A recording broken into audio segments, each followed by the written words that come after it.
Right. Ooh, this looks nice. Thank you. I'm trying to upgrade my, presentation skills and whatnot. All right. All right, we'll go ahead and get started just for the sake of time. But hello, everyone. I'm just going to knock out this notice that you're recording. I know. Awesome. Hello, everyone. Welcome to our think tank talk. So you want to work at a think tank. My name is Tyana. You'll learn a little bit about me through this presentation, but so excited to be joining with you all to talk about think tanks, what are they, and most importantly, how to get jobs in them. So super excited. Thank you so much, Taylor and Sarah, for having me. Always happy to help. So just to kind of talk about like the discussion points, we are going to talk about what are think tanks, because most people just see them as nonprofits, but they're a little bit more of a upscale nonprofit, which we'll get into. And then we'll talk about, those essential tools that are needed in order to get the job, and then also how to get the job. So it's not just having the tools, but knowing how to use the tools. That way you can get access to those opportunities. So just a little bit about me. So again, my name is Tyana. So I'm a graduate from Eastern University, class of 2015. With my bachelor's in communication studies. Fun fact, I actually started off working in Sarah Todd's office as a student worker, and then I became Sarah 2.0. I don't know how that happened, but life works in mysterious ways. Somehow she managed to get me into career development, loved it ever since. So since graduating from Eastern, I have been able to work at a nonprofit myself, the Washington Center for Internships and Academic Seminars, where I was able to help manage internship programs with the federal government. And through that time was able to help hundreds of students and other professionals receive competitive full-time internships and full-time offers, not only domestically, but internationally. And so with the nonprofit I worked with, you're able to partner with federal government agencies to help recruit and manage their internship programs, and then help students to get offers in those roles. And then a fun fact is that I used to be certified in archery. And do I still do it? Every now and then, yes. I did finally find a location in Maryland where I'm able to do so in a very safe area. So very excited that I'm able to share a little bit about myself. And then also, since graduating Eastern, I did get my master's immediately after in communication studies from West Virginia University. And I'm currently working on my master's now in publishing at George Washington University. Why? Because I love learning and they're paying for it. That's the key thing. If you ever work at a university, just let them pay for the degree. All right. So what are think tanks? And so when most people think about a think tank, there's, well, of course, going to be thinking a lot of thinking. So that's a really one part of it. So really it's a type of nonprofit organization. And so typically they follow that nonprofit kind of structure. The only difference is that there's focus on research and or policy. So they're doing a lot of research, they're doing a lot of publishing, they're focusing on policies and trying to implement policy changes. That's really like the big differences between like I would say a smaller nonprofit, like for example, where I worked at, where the focus was more program development and creating programs to support students, versus a think tank. They're not necessarily going to be doing too many programs, or if they do, it's still going to be focused on some type of research, some type of policy. But either way, they do sometimes have programs, like for example, the Aspen Institute. It's one of the very popular think tanks in DC. They have like some programs, especially with their college excellence program, but it's not something for like, say, students. It's actually something for like community college leaders to help advance them in their careers and helping them to use research and policy in order to build out the community colleges that they're managing. So overall, it's a different level of nonprofit. But overall, their goal is to really share knowledge and use research to create change.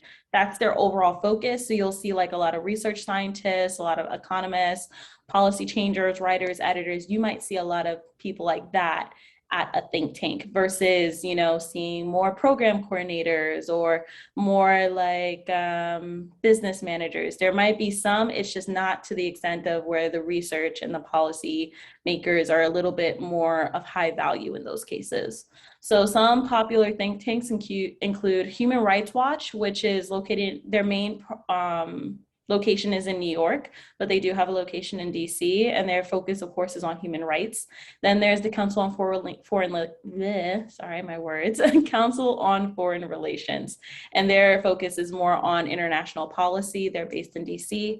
And then the Urban Institute, where they focus on urban issues, such as like, crime prevention and building up communities. So there are a lot of different think tanks focus on a lot of different areas, but typically they're focused on either what's happening in the world or very specific things of what's happening in the world. And sometimes there are think tanks that are kind of like catch-all. Aspen Institute is one for me where they're almost like catch-all. They just kind of divide it separately into policy, education, international affairs. They're good at dividing it, but they're also a bigger think tank. So these are a lot of different examples of different think tanks, but also basically in a nutshell what they are.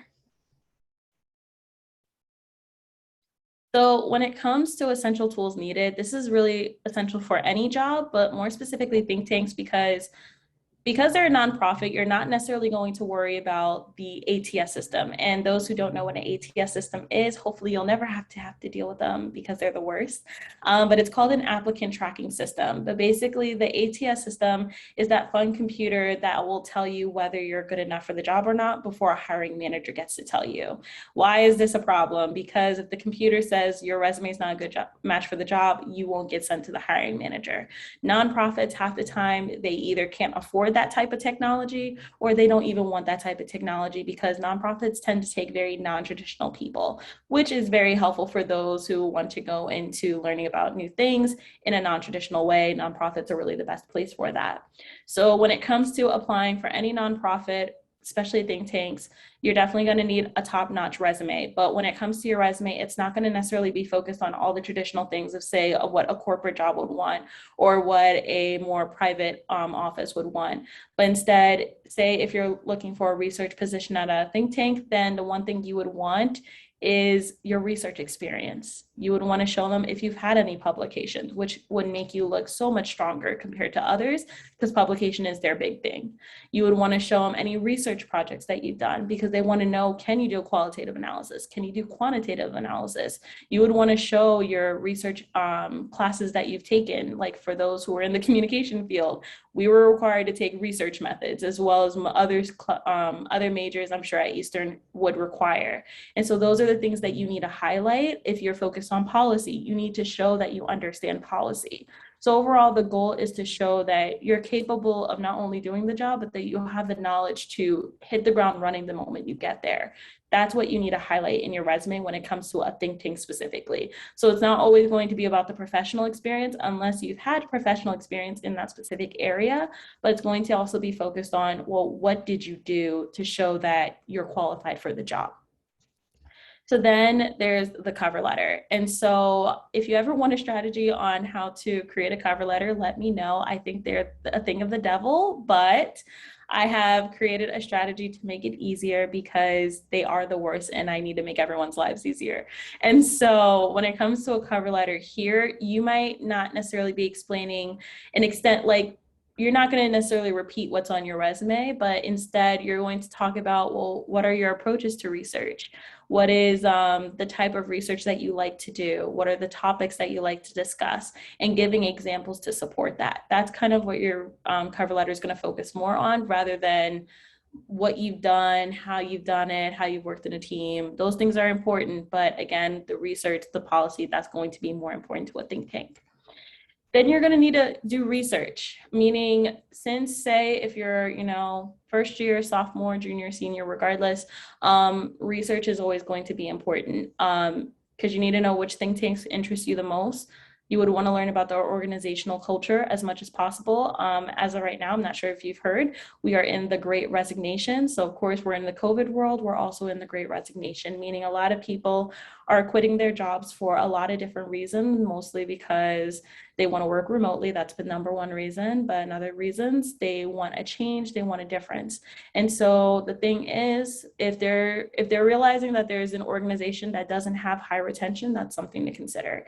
If they are known to not be the most supportive of new ideas or the most supportive of professional development, that might be things that you would want to consider. So know that not every think tank is the same, just as not every corporate field is the same.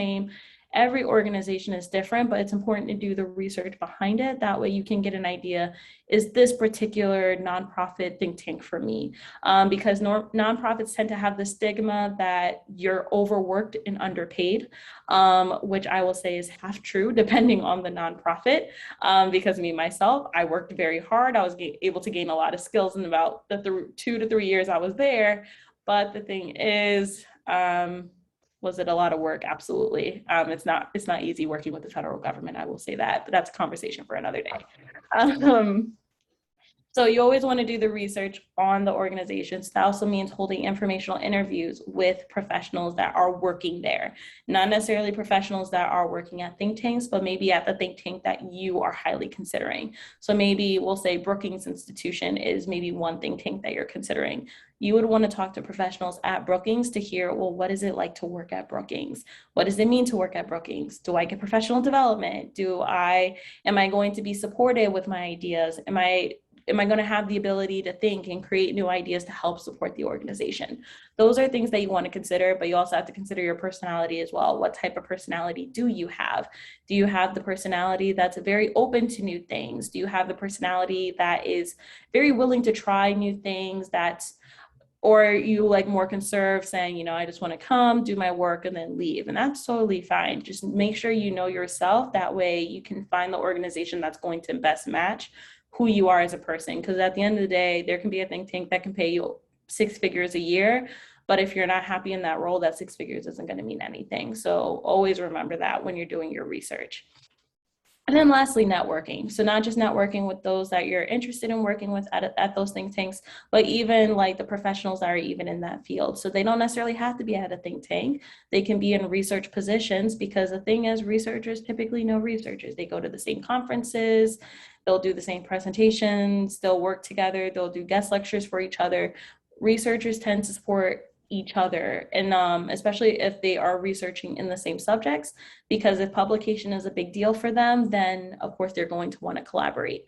So make sure you're connecting with those researchers, those policy changers. That way you're able to have a firm network. That way, when it is time for you to find that job, find that opportunity, you're able to connect with those that have that experience. So I would say these are kind of like the 4 magic keys to get to where you want to be. And then, of course, how to get the job. So it kind of has to build out. So it's not like you kind of start at random steps, which is what a lot of job searchers tend to do. They'll kind of just throw their resume out there and be like, I should get a job just like that. And just, no, that's not how it works. You know, it has to be a building up process. You're not just going to throw your resume out there and expect a bite. Maybe that might work when you're applying for, maybe a part-time job at, TJ Maxx down the street, but it may not necessarily work when it comes to applying to like full-time offers, and where they're going to give you benefits and a full-time salary, and you're going to be working 9 to 5, 5 days a week. So just know it's a building up process. So first, it's good to learn the industry, making sure you understand your industry. So researching think tanks that match your interests, not necessarily like what you're in, not necessarily like what they're known for or their status, but do they actually match what you're interested in the role in, like, are they doing education policy research? And that's something you're interested in. Are they doing more foreign policy research, which is something you're interested in? Make sure it matches your interests. Otherwise, you will get bored of your job very quickly. Then also, it's actually going to help you in the long run. Read their job descriptions that interest you.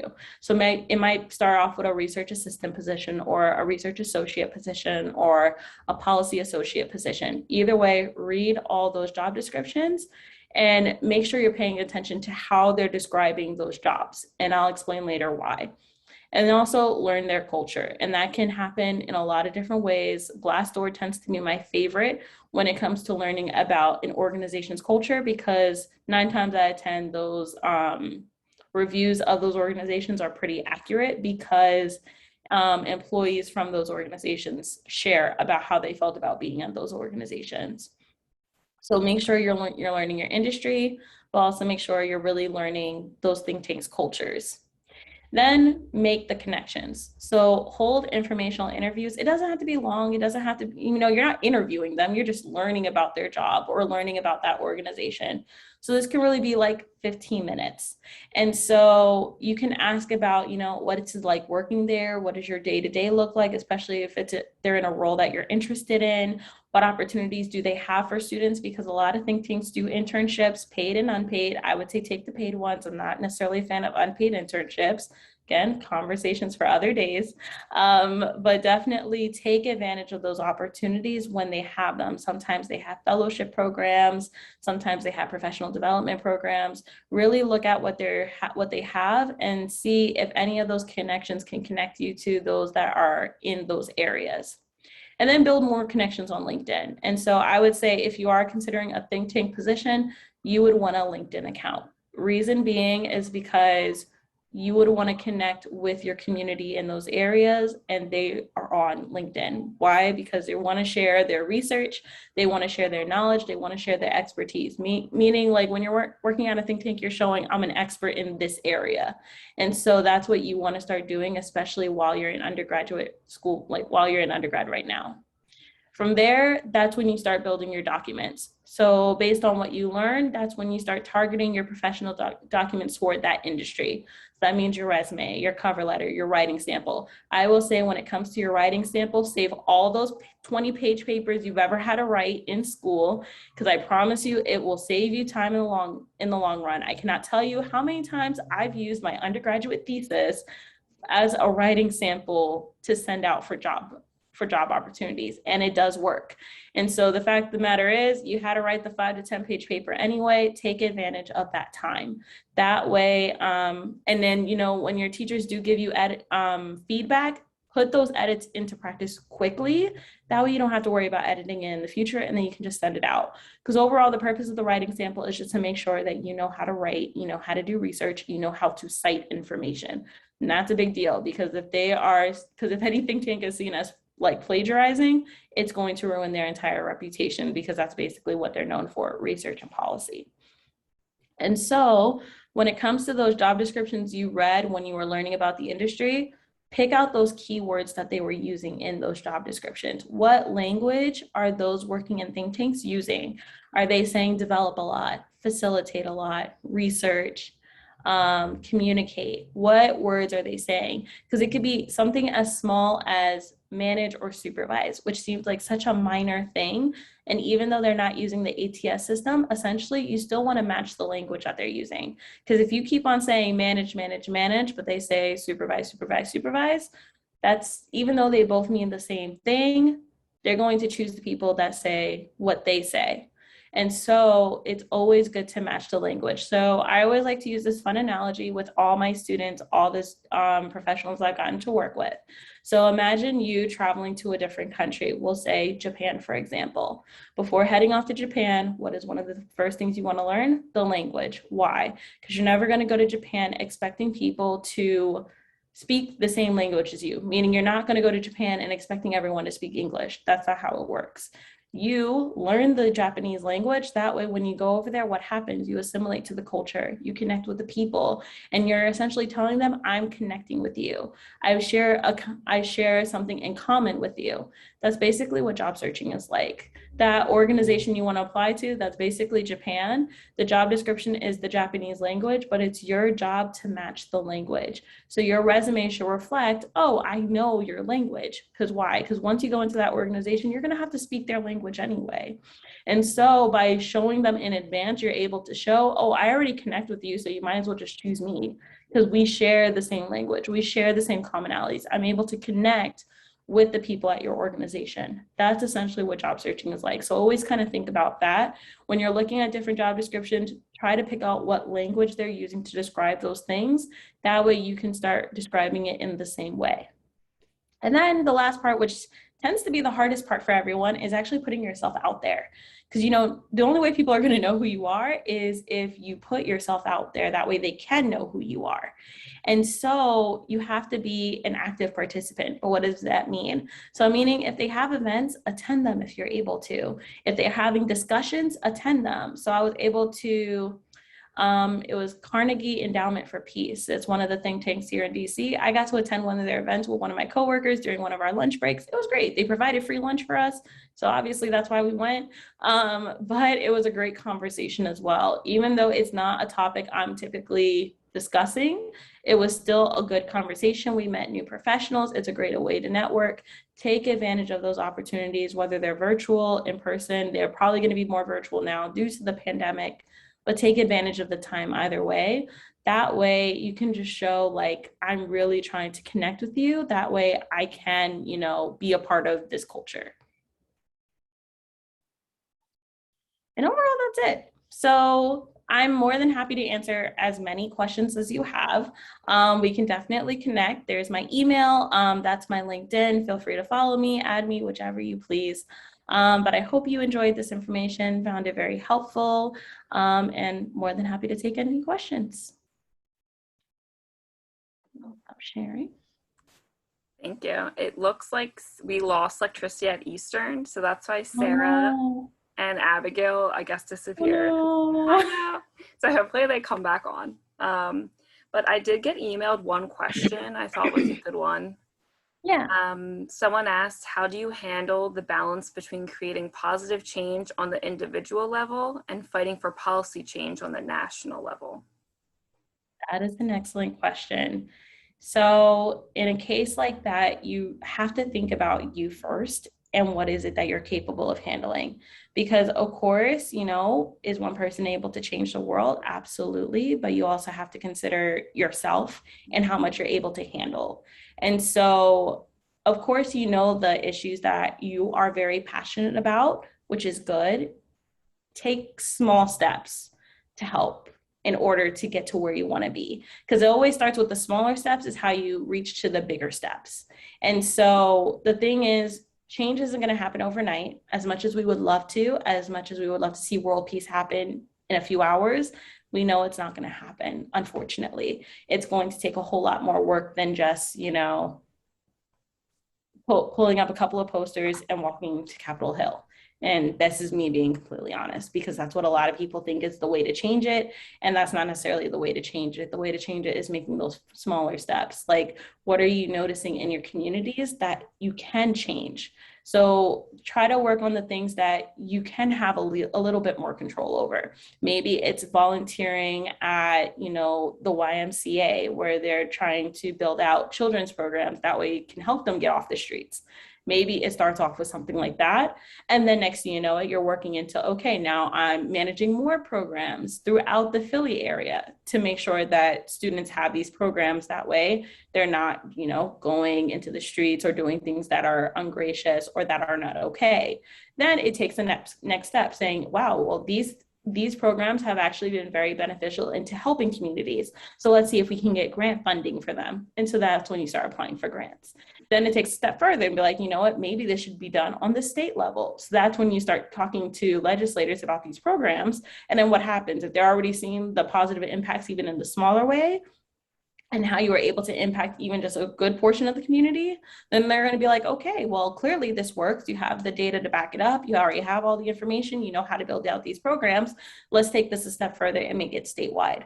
And then from statewide, oh, wow, this state is known for these communities. This is like these programs, how they're helping these children, helping how they're able to do these things. So then what happens? It's taken to the national level. So overall, these things have to take a stepping process, but just know that protesting is really only going to do so much. And it's sad to say, I wish it could do more, but the reality is action is what's needed. And so, of course, we can always, protest, but the reality is when you put action behind your words in a meaningful way, in like actually, kind of getting your hands dirty and like working in your community, that's actually how the change happens in the long run, because those small changes is actually what leads to the bigger results. So just know, like, don't think too broadly, because if you were to try and catch all the different things that are happening in the world, you're going to burn yourself out because you're overthinking about the things that you can't control right in this moment. But if you are working on the smaller things that you can at least have control over or that you can work on, then let that be the building steps to where you want it to be, how you want to achieve that goal. So a lot of people, they try to work their way down, try to work your way up. That way you're maintaining your mental health, because that's also very important, especially with this type of work. But also it will allow you to kind of see how much you are capable of handling. And even if you need to start passing things over to other people or getting other people involved in it, then that's also another way to do it. So I hope that answers your question. Yeah, also, I mean, kind of similar, but someone asked, how do you reconcile your personal moral beliefs with those discussed in a think tank? And I think you like kind of covered this in regards to like, you're obviously gonna most likely pick a think tank that like you agree with or you're interested in. Yes, exactly. So in other words, if you're a Republican, clearly you're not going to work for a think tank that is known to be Democratic. Let's just be real. And so, you want to, that's why research in this case is very important, because you don't want to choose something based off of, oh, they're well known. And that's what a lot of people like to do. They like to choose organizations based off of their status in the world. But the reality is, status really has no value. If you're trying to choose places based off status, it really won't get you anywhere, because that means you chose that organization, you chose that think tank for a very superficial reason. And in the end, you might think that, oh, well, I work at I work at the Aspen Institute. It's so well known, it's so elaborate, but it disagrees with everything that you value. Clearly, that wasn't a good choice for you. And no, not every think tank thinks the same. There are some that are very liberal, some that are very reserved. There are some that are very political, most that are very non-political, some that are a catch-all because they like to hear different opinions from different people. Just do the research, because because the reality is no one knows you better than you. But if you're choosing a place based off of status, then you're going to see that your morals might get compromised because of that. But if you choose based off of, are they a good match for you, then 9 times out of 10, it's not going to happen. Then if there's any issues, it might be more at the organizational culture, not necessarily you having to reevaluate your morals for a job. So hopefully that answers your question. Yeah, unless someone had any other questions, but that was kind of all from my end. I was hoping Sarah would be able to come back on and say goodbye, so I feel bad. But no, it's okay. I'm pretty sure I'm gonna be seeing her again. Okay, that's what I thought. So no worries at all. Sounds good. But yeah, let me stop the recording.